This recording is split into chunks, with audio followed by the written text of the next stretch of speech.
So kindly behave. I don't want to hear, like, of course, you don't want to be scolded online. No, you don't want to, no, that to happen. So we're all going to behave, going to listen attentively. Okay. If you have any problems, any doubts, anything you want to ask me, just raise your hand and ask. Okay. I'll be here to discuss your problem. Okay. Yes. But not unnecessarily again and again. Now, first things first, you had your revision test on Saturday? Yes. So I don't know about 8B, but 8C is very annoyed with me that, ma'am, I don't know why you have deducted marks. Okay. Right. So marks you have lost in grammar when you don't know how to change the sentences, narration. I have told you again and again. I'm going to discuss those things again. Secondly, it's about word meanings. There were two words. One was muddlehead and meek. Not like this. Not like this. Raise your hand if you want to answer.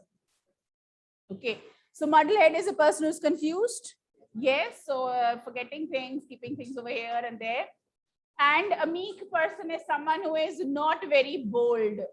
A meek person is not someone who's very loud, like, yes. A humble person, a soft person, a quiet person. Okay. Now here, if I ask you the meaning of meek, and you write quiet, do I give you marks? What is quiet? The weather is quite pleasant. I'm quite satisfied with my progress. What is quite? Quite is a degree.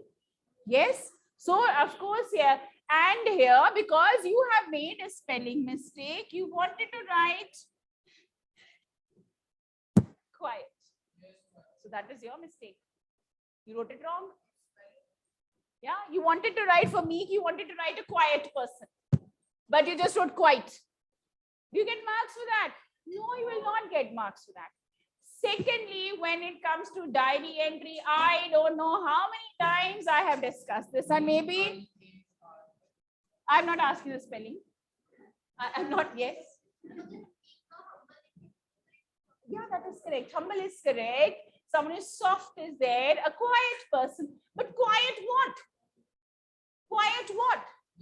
Complete it. Right? So do not give incomplete answers here. Secondly, again, what is a difference between a prank and a lie? What's the difference? Not like this. Raise your hand if you want to give me an answer. Yes? Akul? Okay. Yes. Prank is done in a humorous way. Prank is not to hurt someone. It is just to make fun and done in a humorous way. Okay. But lie is lie, yeah, to say false, right? So lie it can be to hurt someone also, isn't it? Right? Sometimes, yeah, we tell a lie to save ourselves, that I should not get into trouble. But that, of course, is also not acceptable, right? Telling lies is not there. But lie, yeah, it might end up hurting someone also. Now, when you write a diary entry, I'd ask you about a prank that your friend played on you. That was a question? Yes. So prank, it has to be something that was humorous, something which made you laugh at the end, right? And something that you did not feel bad about. If someone lied about you failing in the test, is that a prank or it's a lie? It's a lie, right? Okay. What is funny about it? You tell someone has failed. What if that person kept crying the whole day and was so upset and depressed? Is that a prank? Is it a prank? No. No. It's not a prank. It hurts someone. So prank is not meant to hurt anyone. So if I have deducted marks, it is because you were not able to differentiate. Okay? See, prank is that, yeah, where you end up, right? Fine, when you learn something, okay, fine, yeah, right, this is what happened. Yeah, so it's a humorous ending where no one felt bad. But if your friend cried, your friend did not talk to you, your friend changed his or her seat, then don't come near me. That means it was something wrong.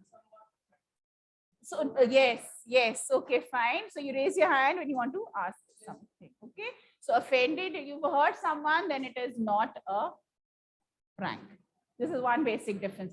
Will you be able to write a better diary entry in the future? Yes. So I really want, there are so many things that happen in our daily prank. That's a prank, isn't it? Right? So like that, yeah, you've scared someone, or at the end that person was so relieved, oh God, thank God. It's not true. Anything that makes a person cry, anything that makes a person upset is not a prank. Remember this. Okay, right? Fine. And yes, there are many examples, like he's saying that yes, you scared someone, right? And of course, like you go in that room, there's a big surprise for you, right? And person went inside and expecting that, okay, there is going to be a nice surprise waiting, but there's someone doing boo and scaring, right? So that's a prank, right? And okay, we have you please reach at this time, and we have like a special, like, or we're going to do our homework together, or all of us are going to work on our project together, and you reach that place, and yes, so they all end up scaring you, and right, the whole room was dark, and scary sounds coming, right? So of course you're terrified, but at the end you start laughing because they're your friends. They're not going to hurt you or harm you. So that is a prank. Okay, right? Fine. Yes. So please differentiate between lie and telling someone you failed in the test is not a prank. No. Right? Telling someone you missed the test and you got a 0. No. Right? Telling anything, which is going to create panic, that is not a prank. Fine. So please here, right, mention that properly. What? So you told a person that he's got a scholarship and he didn't?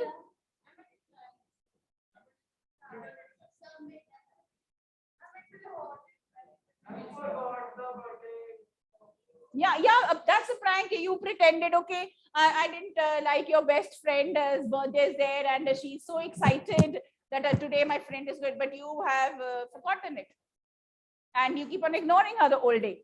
And yes, so in the evening, you go and surprise her with the cake and all that. So, right, I did not, like, of course, yeah, it is there something that made that person happy in the end.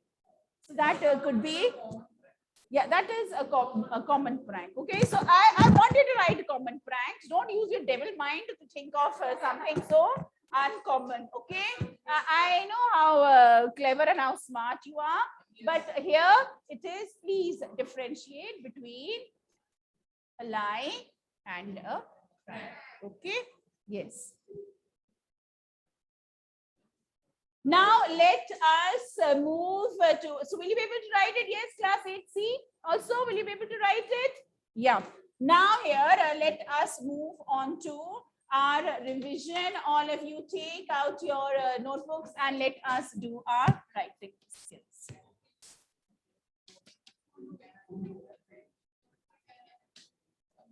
I am going to discuss something very, very important. Yes.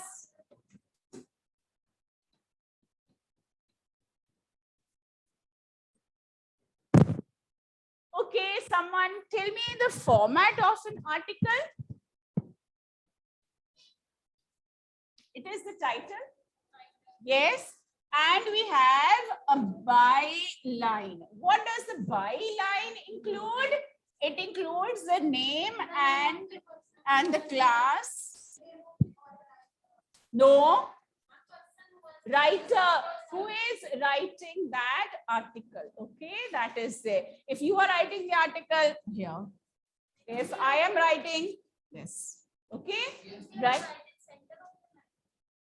So after the title you have written it, you can write it anywhere. It can be towards the right, it could be towards the center, anywhere, it does not matter. Now title here once. Now supposing if I have to write an article on child labor. Let's write an article on child labor. I can keep my title like this, child labor. Attractive one. How can I make it better? I start my topic, my title can be a quotation. After the topic, I can. So what can I make this child labor? I want to make it as a title. What? Come on, let's think of titles for it. Yes. Save the child and abolish child labor, isn't it? Or save childhood, abolish child labor. See, we got a very nice title. Okay, right. So I'll give the title, Save Childhood, Abolish Child Labor. Fine. Or I can say child labor occurs on a society. So easy when I can't think anything. Yehi hum karte hain na? This is what we do. Yes, so to make a childhood, very nice, beautiful. Abolish child labor. Now you write your name here with the word by. When I say by line, that means the word by has to be there. Okay. So write down your name and your class. Okay, written. I put this dash dash, you will not put that dash dash. Write a name, class, right now. Yes, after the name, you have to put a comma. Write down, please. Yes. Of course. Don't write your roll number and admission number. Only class and section. Okay. So write, it could be say Agam 8B. Or right, it could be Angel 8C, anything, right? But by who has written it? Whose thoughts are these? Whose ideas are they? Now, when I start an article, yes, how can I give? I can start it with a quotation.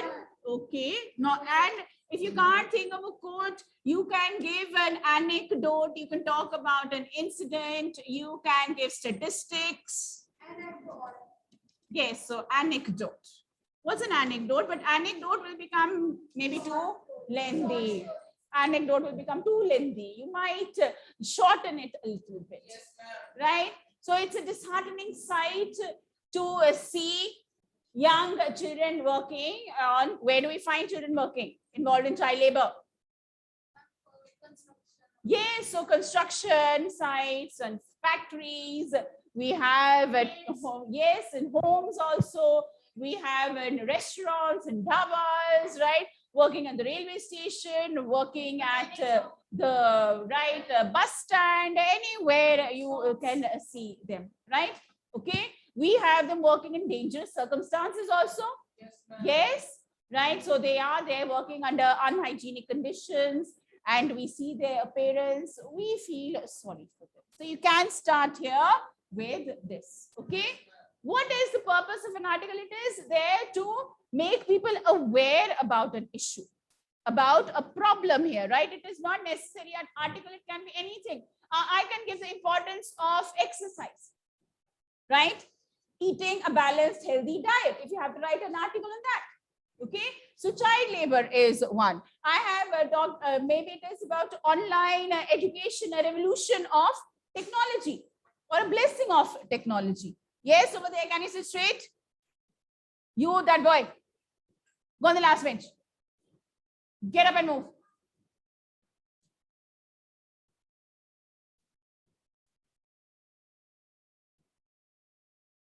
And show me what you've written. Nothing. Because you're busy looking here and then talking. What have you written? Nothing. Then why we kept a notebook outside if you can't write?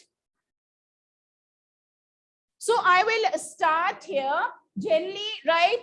Is there any limit to the number of paragraphs that are supposed to be there? So there is no need to limit yourself. It can be 4 paragraphs, it can be 5, be 6. When you have a new idea, you have you can change the paragraph. So when we start a new paragraph, anecdote is a story, a little incident that tells you about it to convey a message here. But because in article writing, otherwise it will become too lengthy. And do we like reading lengthy things? Too lengthy? No, if there's a word limit, we should stick to that. Okay. So anecdote is a story with a little message generally here. So, okay, fine. So we are not going to write, instead of anecdotes, I can give my statistics, right? I can focus on this more rather than your incidents and anecdotes. Okay, fine. Then I start here with the introduction. Yes, I talk about what is child labor.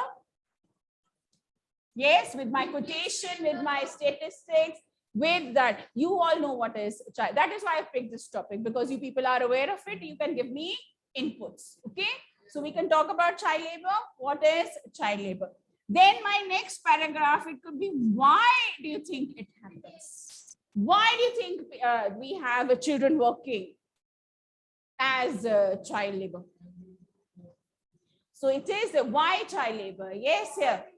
Yes, it is poverty. Is it only poverty? So parents are unemployed and that is there. Okay, right? So things are getting so expensive. So I want to send my child. Why you are not working then?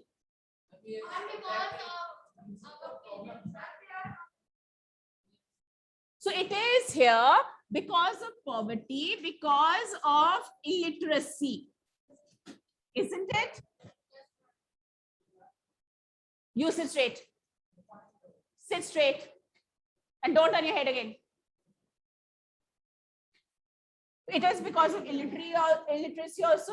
It is also, it could be that maybe it is, because people are forced to do that also. Sometimes, yes. So we have children kidnapped and they end up as beggars, or they end up working, in these dangerous places, right? So circumstances also. Okay. So in your introduction, after you spoken about what is child labor, you can discuss. So illiteracy, because they are illiterate, parents are illiterate, they're not aware of the importance of studies, that how things can change. And they feel that, yes, why to send a person to school? It is better if I send my son or daughter to work, because money is important, right? Then what happens as a result of this situation? What happens to these children working in? Yes, so they don't have a bright future. What about their health? What about their future? So health is affected at a young age. They start working. See, we are there. You're so happily bursting crackers on festival seasons. Children are employed there. Yes. What hazards do they face? What dangers do they face? Yes, what dangers? Tell me. You're not yes, ma'am. So a blast can happen. There's a loss of life, loss of limb. They have burns over there. Who's going to take care of them? As children, are they aware of their rights? Are they going to get proper wages? Are they going to get medical cover? No. They are exploited. So the health suffers, the future is there. And of course, what about them at a young age? They are exposed to very dangerous circumstances, right? Yes. So they do learn surviving skills. Definitely they become smart, because every day they are survivors, right? But what about other problems that they are exposed to? Some of them might become, children are used for carrying drugs also, because no one suspects them. So children are thinking, of course they're used as that, right? So this is something, it is not necessary that it can happen with someone who's in child labor. It can happen to anyone, right? So someone is there asking you that, okay, can you just take this bag for me? I'm in a bit of a hurry. Can you give it to the man across the street? What have you done? You don't know what you have given. So never ever say yes to such things, right? So it can happen with anyone. It is not that only those people who are begging on the street or over there, they are involved. It could be anyone.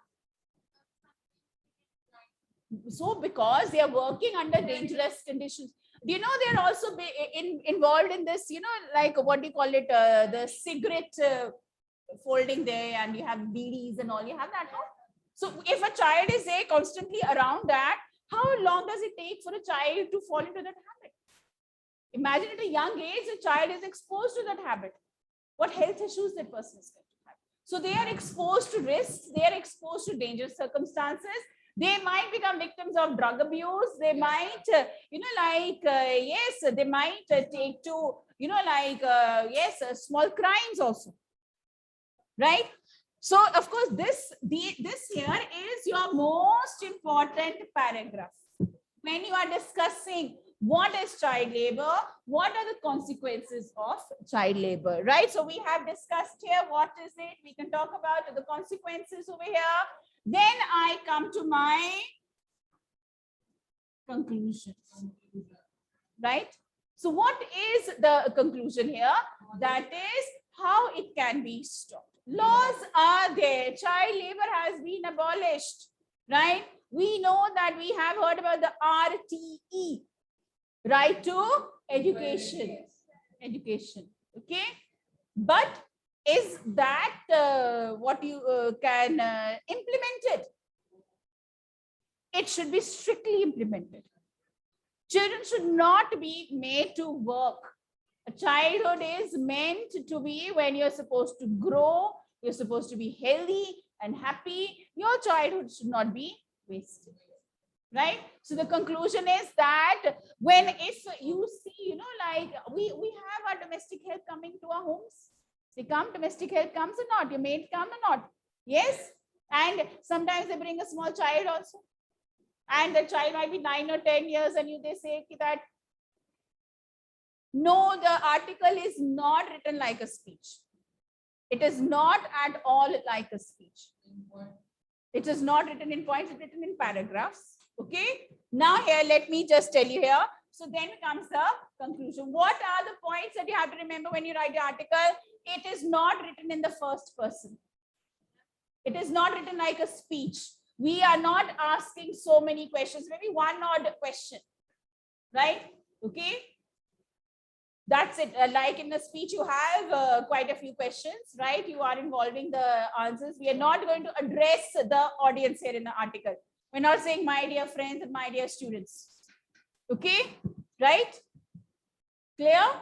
Yes. Now, so article is your viewpoints on a given topic, right? And that topic can be anything. So you are giving your opinion about it, you're giving your ideas, you're making the thinker, or you can say the reader agree to your views, right? And here in an article, we will write the positives as well as the negatives. But some topics are there where we cannot write the positive. Is there anything positive about child labor? At a young age, the child starts earning, oh, they're financially dependent. No, it is not positive at all. So points where we can write positive, you will write. So just like in a speech, we give positive and negative, okay, right? But in a speech, we get informal also. I'm talking to students and, right, I might have a light humorous moment also in a speech, but article, no. Right? It has to be very to the point. It has to be there covering all aspects in a formal language. Don't use your slangs. Don't use your short forms. Don't use your contractions in the small ways that you are going to write. Okay. So come on, let us just remember the points here. Because any topic here, like we'll discuss, let's see this time, I'll discuss one more topic with you all for article writing.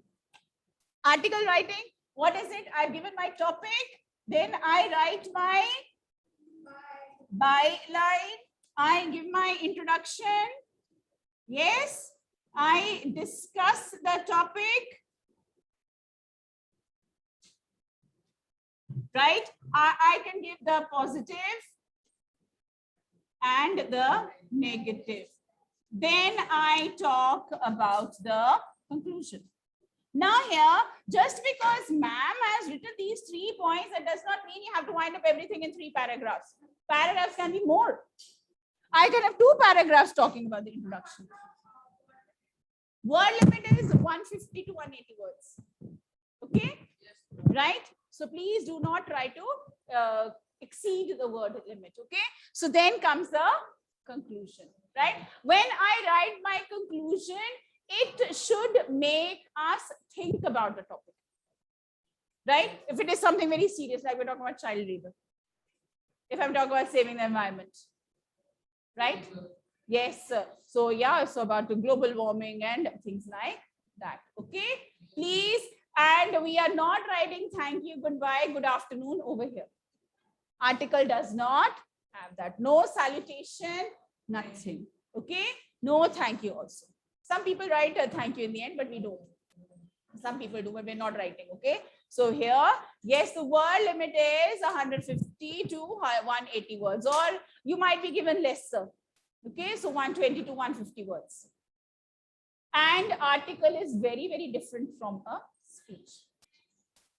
Right? Article is like naturally, where do we write articles? Where do we read articles? In the newspaper, in magazines, right? So that is someone's viewpoint. Yes. And we might have, like, yes, so like when it was Independence Day, we had many articles in the newspaper about freedom, about the meaning of independence. And everybody gave their own viewpoint. Yes. And everybody made us realize that, okay, this is correct. So articles are there in the newspaper, in the magazines. Okay. Right. So that is where the people, they express their. So it is not here that we write a letter to the editor for our article. Okay. Remember these things. Keep your language formal. Do we write the article in the first person?